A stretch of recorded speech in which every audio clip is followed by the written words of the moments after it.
In the last episode, Drake and JT met for the first time. Drake warned JT about the activity center, and then they drank a little coffee. JT said he'd look into the milk supply situation, a delivery schedule seemingly beset by dark omens.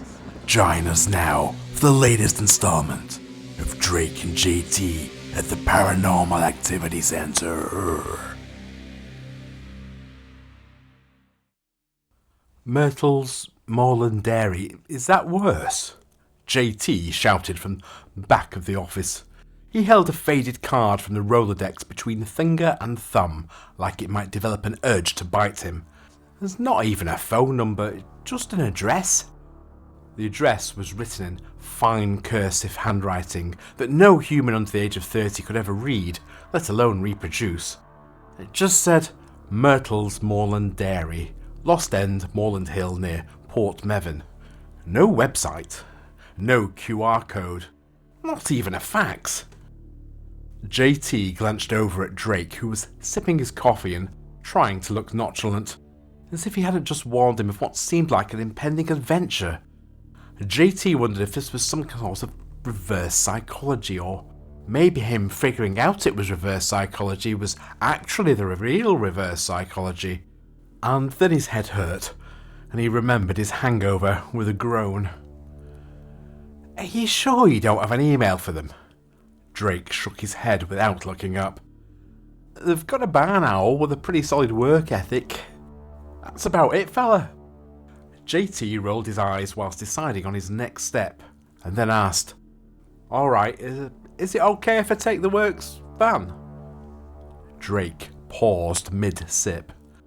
No, don't take the van. Why not? Because sometimes it won't come back. 15 minutes later, a 50-year-old JT sat on a 20-year-old bike riding up a 30-degree hill. JT regretted not trying his luck with the van, and was on the verge of turning back when the air turned sour, punching him straight in the nostrils. Pungent, sick, and warm. If guilt had a smell, this would be it. A hazy fog now rolled in, without warning or even a polite mention, and he could barely see beyond the dry stone walls on either side of the dirt path. There was an outline of a gate coming up, and beyond that, the dark silhouette of a tired, jumbled farmhouse that had the appearance of having been deflated. The roof slumped down as if exhausted by its own existence. He propped the bike up and climbed awkwardly over the farm gate. When he turned to look at the farmhouse again, he found the way was now blocked by cows that had absolutely not been there 5 seconds earlier, as if they had materialized out of the mist. Ninja cows, he thought. Maybe they knew Mujitsu. He should be cautious. JT's random thoughts were cut dead by a moo most serious, just one short step from a bellow. Cows! Cows! I come in peace. I seek only. The farmhouse door creaked open, spilling out a yellow light that was a little too bright. An elderly woman with thin, stick-like limbs stepped into the doorway, casting a sharp silhouette in her worn Wellington boots and oversized smock. Her milky blue eyes, though, shone softly, blending with an eerie glow around her. You're late, she said with a voice that curdled the blood. JT pointed a finger towards his own chest. Me? How did you know? I didn't know I was... The cows all turned, as if part of a synchronized display, and walked away towards milking sheds or ambled back to grass fields. It's in the leaves, dearie, she laughed with a dry hackle. Come in, come in. Inside, it was just weird. It was all very grandma's cottage decor, with what can only be described as a cauldron in the front of the fireplace, filled to the brim with milk. As disturbing as that is, the out-of-place lighting was doing its best to compete. A mismatch of long fluorescent tubes buzzed and hummed, throwing out a sick yellow light from the low-beam ceiling. The air here was even more sour. Everything was wrong with the place, and JT found himself nervously looking for exits as she picked up a blackened ladle. "Tea, dearie?" It was a statement, not a question, and JT found a cracked blue cup being pressed into his hands by bony hard fingers. The tea was white. Not milky, not underbrewed, white. JT was just raising the cup to his lips when he hesitated and saw movement. It was just tea leaves floating to the surface. But for a moment, he swore he saw the face of a crying child. He jerked away, spilling the cup into the saucer. What is this place?" Just a dairy, me handsome," she said, not missing a beat, whilst all the time stirring the cauldron. "I'm Myrtle Bovier, owner and proprietor. Family business since 1666. Well, Myrtle, I'm so glad to have found you. I'm from the Activity Centre, you see." JT was looking all around him, quite uncomfortably, whilst having a word with himself to get a grip. This was an old lady. Just an old lady.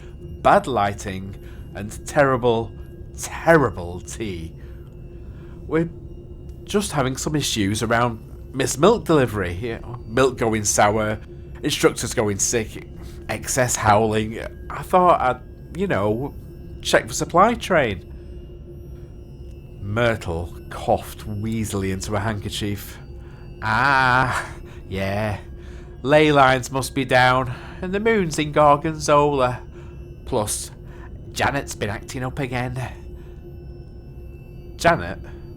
"Oh, she's one of the older cows. She thinks she used to be a librarian. Dark cow, over yonder." Myrtle pointed with a long, withered finger. JT glanced upwards towards the window, where a cow was now licking the glass sideways, with its eyes quite fixated upon him. Then it winked. "Oh, she likes you. She likes you a lot," Myrtle chuckled. "I think she's in love."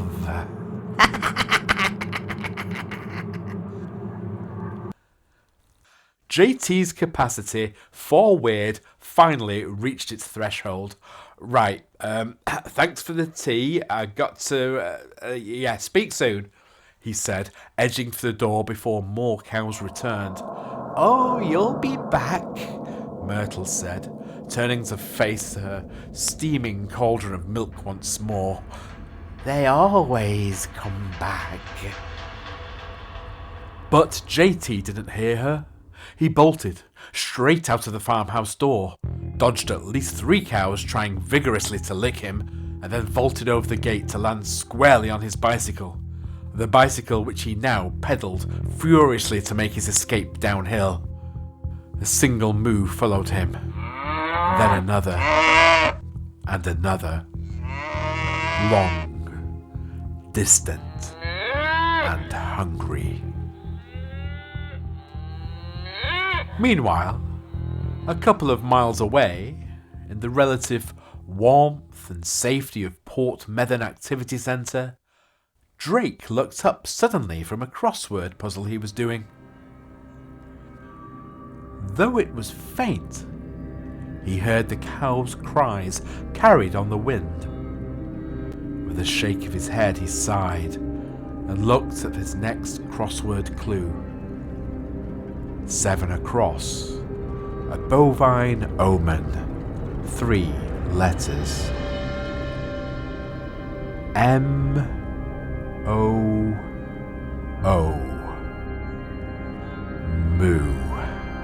Drake thought, committing his answer to paper. So it begins.